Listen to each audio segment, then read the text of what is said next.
بسم اللہ الرحمن الرحیم۔ نجاستوں کے بارے میں بیان چل رہا تھا۔ آج آپ کو بتائیں گے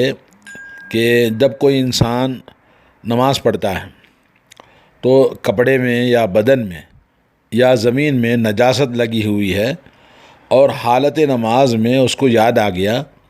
یا نماز کے بعد اس کو یاد آ گیا تو اس کا کیا حکم ہے، تو اس کی تفصیل ہے۔ نمبر 1، انسان جب حالت نماز میں اس کو یاد آ گیا کہ اس کے بدن میں یا اس کے کپڑے میں یا زمین میں نجاست ہے اور اسی وقت وہ دور کر سکتا ہے تو دور کر دے۔ اپنے جسم سے کپڑا وغیرہ میں نجاست لگی ہے تو وہ نکال دے اور اس کے بعد نماز پڑھے، یعنی دوران نماز اپنی نجاست کو دور کر کے نماز پڑھ سکتا ہے تو اس میں کوئی حرج نہیں ہے، بشرطے کہ جسم کا یعنی عورت یا کہتے ہیں اس کو ستر جو ہے ستر اس کا نظر نہ آئے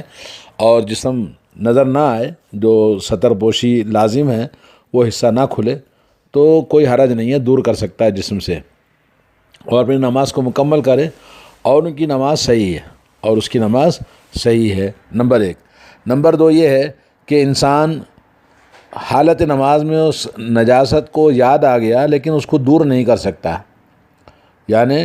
اپنے اوپر جسم پہ نجاست لگی ہے اس کو دور نہیں کر سکتا ہے، یا کپڑے کی نجاست کو اگر نکالنا چاہے تو ستر پوشی کھل جائے گی، تو اس ایسی صورت میں بدن کی نجاست کو بھی دور نہیں کر سکتے، کپڑے پر لگی ہوئی نجاست کو بھی دور نہیں کر سکتے۔ ایسی صورت میں اس کو لازماً واپس پلٹ کر نماز توڑ دینا ہے اور اس کے بعد نجاست کو دور کریں، پھر اس کے بعد نماز کو دوبارہ لوٹائیں۔ نمبر 2۔ نمبر 3 یہ ہے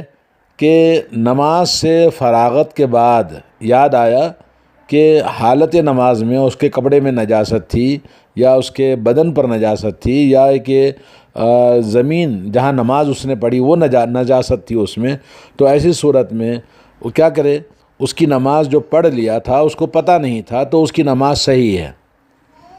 اور اس پر دلالت کرتی ہے حدیث حضرت ابو سعید خدری رضی اللہ تعالیٰ عنہ کی، جس میں کہتے ہیں کہ نبی کریم صلی بنا رسول اللہ صلی اللہ علیہ وسلم ذات یومین، ایک دن رسول اللہ صلی اللہ علیہ وسلم نے ہمیں نماز پڑھائی، فلما کان فی بعض صلاتہ خلعنا علیہ، جب بعض تھوڑی نماز ہو چکی تھی، تھوڑی نماز باقی تھی تو آپ نے درمیان میں نماز میں جوتے اتار دیے، فوضعہما عن یسارہ، تو جوتوں کو اپنے بائیں جانب آپ نے رکھا۔ جب لوگوں نے دیکھا فلما رأى الناس ذلك خلعوا نعالهم، جب آپ کو لوگوں نے دیکھا تو لوگوں نے بھی اپنے جوتے نکال دیے۔ جب آپ سے نماز سے فارغ ہوئے فلما قضى صلاته قال، آپ نے نماز سے فراغت کے بعد فرمایا ما بالکم القیتم نعالکم، ارے آپ کو کیا ہو گیا، آپ لوگوں نے جوتے کیوں نکالے؟ لوگوں نے کہا رأیناک القیت نعلیک فالقینا نعالنا، کہا ہم نے دیکھا کہ آپ نے اپنے جوتے نکال دیے تو ہم نے بھی اپنے جوتے نکال دیے۔ فقال صلی اللہ علیہ وسلم ان جبریل آتانی فاخبرنی ان فیہما قذرا، کہا کہ جبریل علیہ السلام آئے میرے پاس اور کہنے لگے کہ آپ کے جوتے میں گندگی لگی ہوئی ہے، او قال اذا، یا کہ اس میں کوئی نجاست لگی ہوئی ہے، تو اس لیے میں نے نکال دیا، فالقیتہما، میں نے نکال دیا۔ فَإِذَا جَاءَ أَحَدُكُمْ إِلَى الْمَسْجِدِ، جب تم میں سے کوئی آدمی مسجد کو آئے نماز کے لیے، فَلْيَنظُرْ فِي نَعْلَيْهِ، تو اپنے جوتوں کو چیک کر لے، دیکھ لے، فَإِنْ رَأَى فِيهِمَا قَذِرًا، اگر جوتوں میں کوئی نجاست لگی ہوئی ہے، گندگی لگی ہوئی ہے، او قال اذن، یا کہ اس میں کوئی خرابی ہے نجاست کی، گندگی کی، میل کچیل کی، فَلْيَمْسَحْهُمَا، تو ان کو زمین پر رگڑ کر پوچھ دے، یا جیسے بھی ہو ٹیشو پیپر سے یا کسی بھی چیز سے اس کو پونچھ دے، وَلْيُصَلِّ فِيهِمَا، پھر ان دونوں میں چپلوں میں نماز پڑھ سکتے ہیں۔ یہ حدیث مسند احمد میں، ابو داؤد میں موجود ہے اور شیخ البانی نے اس حدیث کو صحیح قرار دیا ہے۔ یہ حدیث دلالت کرتی ہے کہ نجاست کو دور کرنے کے لیے خاص نماز میں جو بتایا گیا نبی علیہ الصلوۃ والسلام نے، کیونکہ آپ نے پوری نماز نہیں لوٹائی، نماز کو نہیں توڑا، آپ کی کچھ نماز ہو چکی تھی، تو اس سے معلوم یہ ہوا کہ اگر کوئی آدمی نماز پڑھ لے، اس کو یاد نہیں آیا، بعد میں یاد آیا، تو اس کی نماز ہو گئی، اچھی ہے، صحیح ہے۔ اور البتہ من صلی و ذکر وهو فی صلاتہ، اگر نماز کے دوران اگر کسی کو یاد آ گیا، یا یہ کہ نماز سے فراغت کے بعد میں یاد آ گیا کہ اس کو وضو نہیں ہے، یا یہ کہ اس کو جنابت ہے، تو ایسے آدمی کی نماز باطل ہے شروع سے آخر تک۔ تو چاہے وہ نماز کے درمیان یاد آئے یا نماز کے بعد یاد آئے، تو ایسے آدمی کو نماز توڑ دینا ہے، اور نماز کے بعد نماز توڑ کر نجاست کو دور کرنا ہے۔ اگر وضو بنانا ہے تو وضو بنائے، یا غسل کرنا ہے تو غسل کرے، اس کے بعد آ کے پھر دوبارہ نماز پڑھے، کیونکہ رسول کریم صلی اللہ علیہ وسلم کی حدیث ہے، لا تقبل صلاۃ بغیر طہور، بغیر طہارت کے، بغیر وضو کے کسی کی نماز قبول نہیں ہوتی ہے۔ یہ حدیث صحیح مسلم کے اندر آئی ہے، جس میں امام مسلم نے یہ حدیث روایت کی ہے۔ اب آئیے نجاستوں کے بیان میں شراب کے بارے میں علماء اکرام نے یہ کہا کہ شراب نجس العین ہے، یعنی شراب کسی بھی طرح کی ہو، چاہے وہ الکوہل ہے، کوئی بھی چیز ہو، نجس العین ہے، کیونکہ شیخ الاسلام ابن تیمیہ رحمۃ اللہ علیہ کہتے ہیں کہ جتنے بھی سائل یعنی بہنے والے نشہ کرنے والی چیزیں ہیں، سب کی سب نجس ہیں، کیونکہ اللہ تعالیٰ نے ان کو رجس کہا۔ رجس کے معنی گندگی، نجاست، اور ایسی نجاست جس سے بچنا واجب ہے، اور اللہ تعالیٰ نے حکم دیا کہ ہم اس شراب کی نجاست سے مطلق بچنا ضروری ہے، اور ہر قسم کی شراب اس میں شامل ہے، اور اس کو چھونے کی بھی اجازت نہیں ہے کیونکہ وہ نجس العین ہے۔ البتہ اگر کہیں شراب ہے تو اس کو گرا دینا، بہا دینا چاہیے۔ رسول اللہ صلی اللہ علیہ وسلم نے لعنت فرمائی ہے شراب پر، جیسا کہ کتاب کے اندر موجود ہے، اور علامہ شنقیطی رحمۃ اللہ علیہ نے فرمایا، وجماہیر العلماء علی ان الخمر نجسۃ العین، تمام جمہور علماء کے نزدیک یہ ہے کہ شراب نجس العین ہے۔ اس میں کچھ لوگوں نے جیسے علامہ ربیعہ اور لیث ابن سعد والمزنی اور یہ جو صاحب شافعی ہیں، اور کچھ متاخرین نے یہ کہا کہ یہ بغداد اور دوسرے بعض علماء نے کہا کہ یہ نجس نہیں ہے، نجس العین نہیں ہے۔ بعض علماء نے کہا کہ یہ نجس العین نہیں ہے، لیکن اس کا استعمال کرنا حرام ہے، جیسا کہ علامہ قرطبی نے لکھا کہ جوئے کا پیسہ ہے، شراب کا پیسہ ہے، یا بتوں کا نصب کیا ہوا، جیسے کہتے ہیں محبوب سبحانی کا چبوترا، یا اس طرح کی جو چیزیں نصب کی ہوئی انصاب، جس کو قرآن نے کہا والازلام، پانسے ڈالنا، پانسے یعنی فال کھولنے کے لیے جیسے لکڑی گراتے ہیں، یا کوئی نمبر کا وہ لڈو کے پتھر ڈالتے ہیں، اس طرح کوئی پتھر ہے جو قسمت دیکھنے کے لیے، فال کھولنے کے لیے ڈالے جاتے ہیں، یہ تمام چیزیں نجس العین نہیں ہیں، بلکہ ان کا استعمال کرنا حرام ہے۔ لیکن اس کا جواب جمہور علماء نے یہ دیا کہ اللہ نے قرآن میں فرمایا، یا ایھا الذین آمنوا انما الخمر والمیسر والانصاب والازلام رجس من عمل الشیطان فاجتنبوہ لعلکم تفلحون، اے ایمان والو، شراب، جوا اور انصاب یعنی بت، اور اسی طرح سے پانسے ڈالنا یعنی نیک فال بد فال کھولنے کے لیے، قسمت معلوم کرنے کے لیے جو ڈالے جاتے ہیں کارڈ یا جو بھی چیز ہے، تو سب کا سب نجس ہیں، شیطان کا عمل ہے، شیطانی عمل ہے، اور اس سے اجتنبوہ یعنی اس سے بچو تاکہ تم کامیاب ہو جاؤ۔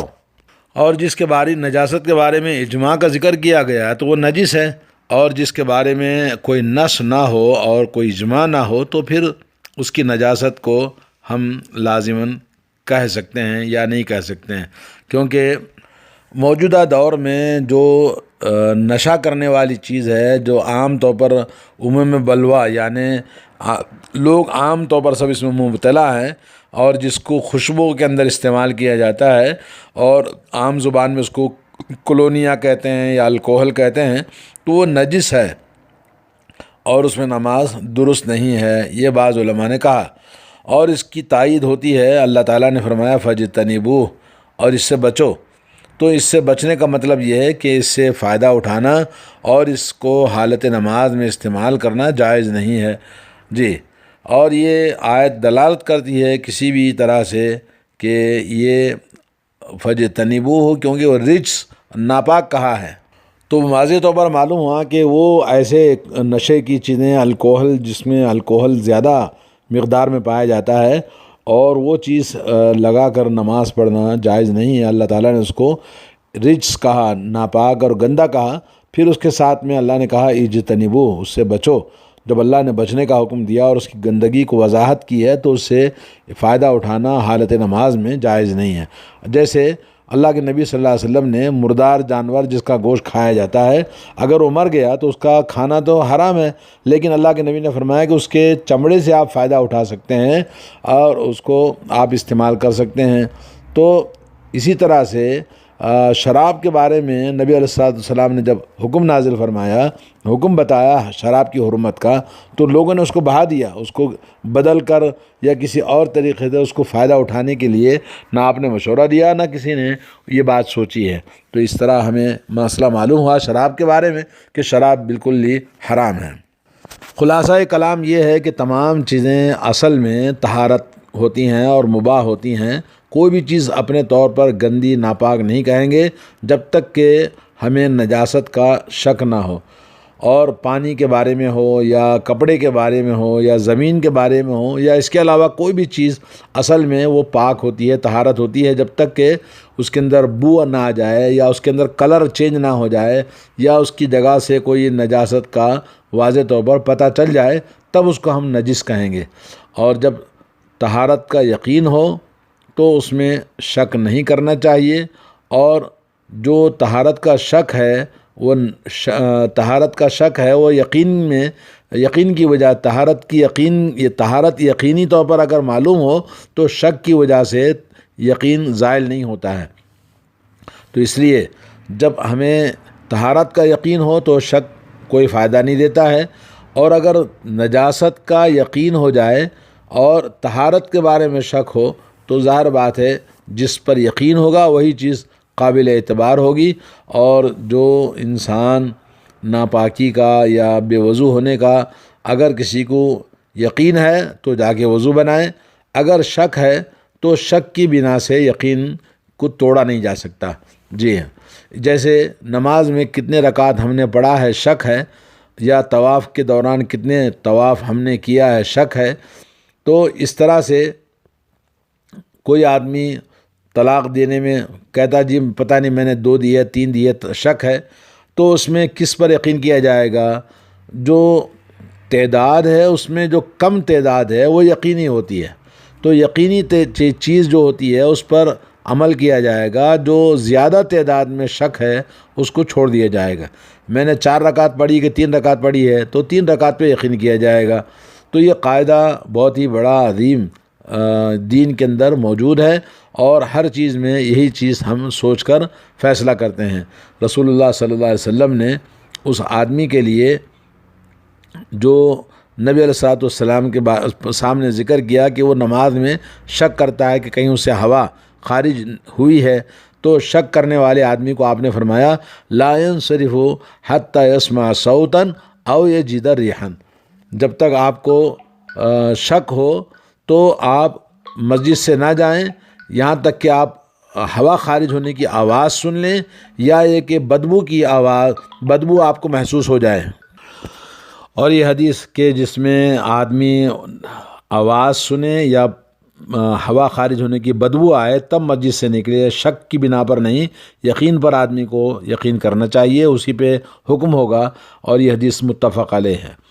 اور اسی طرح سے آپ کو ایک چیز بتائیں کہ کافروں کے برتن، چاہے وہ اہل کتاب ہو، یہود و نصارہ کے برتن یا ان کے ہوٹلوں میں کھانا، اس سلسلے میں اللہ تبارک و تعالیٰ نے اہل کتاب کے ذبیحہ کو حلال کیا ہے، اور نبی علیہ السلام جنگ خیبر کے موقع پر ایک زہر ملائی ہوئی بکری کو جب پیش کیا گیا تو آپ نے اس کو کھایا مشرکہ عورت کی طرف سے، اور اسی طرح سے آپ نے ایک مشرکہ عورت کے مشکیزے سے پانی استعمال کیا، آپ نے وضو بنایا، اور اسی طرح سے نبی کریم صلی اللہ علیہ وسلم یعنی مشرک کی دعوت کو قبول کیے تھے۔